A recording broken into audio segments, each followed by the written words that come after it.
हरे कृष्णा। आप सभी का हमारे YouTube चैनल पर स्वागत है। फाल्गुन मास की फुलेरा दूज की आप सभी को हार्दिक शुभकामनाएं। फुलेरा दूज के दिन भगवान श्री कृष्ण और राधा रानी की पूजा की जाती है। फुलेरा दूज के दिन को अबुझ मुहूर्त कहा जाता है, मतलब इस दिन किसी भी शुभ काम को करने के लिए मुहूर्त देखने की आवश्यकता नहीं होती। इस दिन कोई भी शुभ काम बिना मुहूर्त देखे किया जा सकता है। शास्त्रों में इस दिन के कुछ नियम बताए गए हैं जिनका पालन अवश्य करना चाहिए। फाल्गुन मास के शुक्ल पक्ष की द्वितीया तिथि की शुरुआत 1 मार्च दिन शनिवार को सुबह 3:16 पर हो रही है। इस तिथि का समापन 2 मार्च दिन रविवार को देर रात 12:09 पर होगा। ऐसे में उदय तिथि के अनुसार 1 मार्च दिन शनिवार को ही फुलेरा दूज का पर्व मनाया जाएगा। इस दिन हमें कुछ शुभ काम अवश्य करने चाहिए। फुलेरा दूज के दिन विधि पूर्वक भगवान श्री कृष्ण और राधा रानी की पूजा करनी चाहिए। इस दिन रंग बिरंगे वस्त्र भगवान कृष्ण को पहनाने चाहिए। भगवान को पूजा के समय अक्षत और दुर्वा चढ़ाना चाहिए। भगवान को ताजे धोए हुए फूल अर्पित करने चाहिए। भगवान को फूल, फल, मिठाई, माखन और मिश्री का भोग लगाना चाहिए।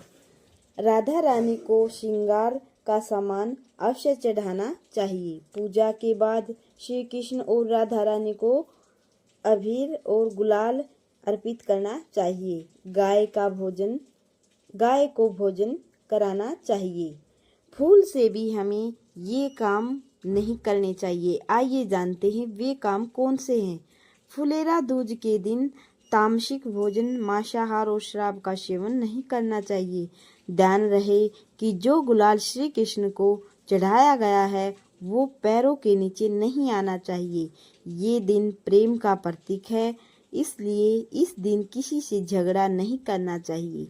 किसी को अपशब्द नहीं बोलने चाहिए। इस दिन महादेव और माता पार्वती की पूजन करना मत भूलना। आइए सुनते हैं अब इसकी प्यारी सी कथा। भगवान श्री कृष्ण कई दिनों से राधा जी से मिलने वृंदावन नहीं आ रहे थे। राधा के दुखी होने पर गोपियां भी श्री कृष्ण से रूठ गई थी। राधा के उदास होने के कारण मथुरा के वन सूखने लगे और पुष्प मुरझा गए। वनों की स्थिति के बारे में जब श्री कृष्ण को पता चला तो वह राधा से मिलने वृंदावन पहुँचे। श्री कृष्ण के आने से राधा रानी खुश हो गई और चारों ओर फिर से हरियाली छा गई। कृष्ण ने खिल रहे पुष्प को तोड़ लिया और राधा को छेड़ने के लिए उन पर फेंक दिया। राधा ने भी ऐसा ही श्री कृष्ण के साथ किया। यह देखकर वहां पर मौजूद गोपियों और ग्वालों ने भी एक दूसरे पर फूल बरसाने शुरू कर दिए। कहते हैं तभी से हर साल मथुरा वृंदावन में फूलों की होली खेली जाने लगी। इस दिन मथुरा और वृंदावन में सभी मंदिरों को फूलों से सजाया जाता है तथा फूलों की होली खेली जाती है। फुलेरा दूज का उत्सव उत्तर भारत के गांव में बड़ी धूमधाम से मनाया जाता है। इस त्योहार को फूलों से रंगोली बनाकर श्री राधा कृष्ण का विशेष रूप से फूलों से श्रृंगार करके उनका पूजन किया जाता है। राधे राधे।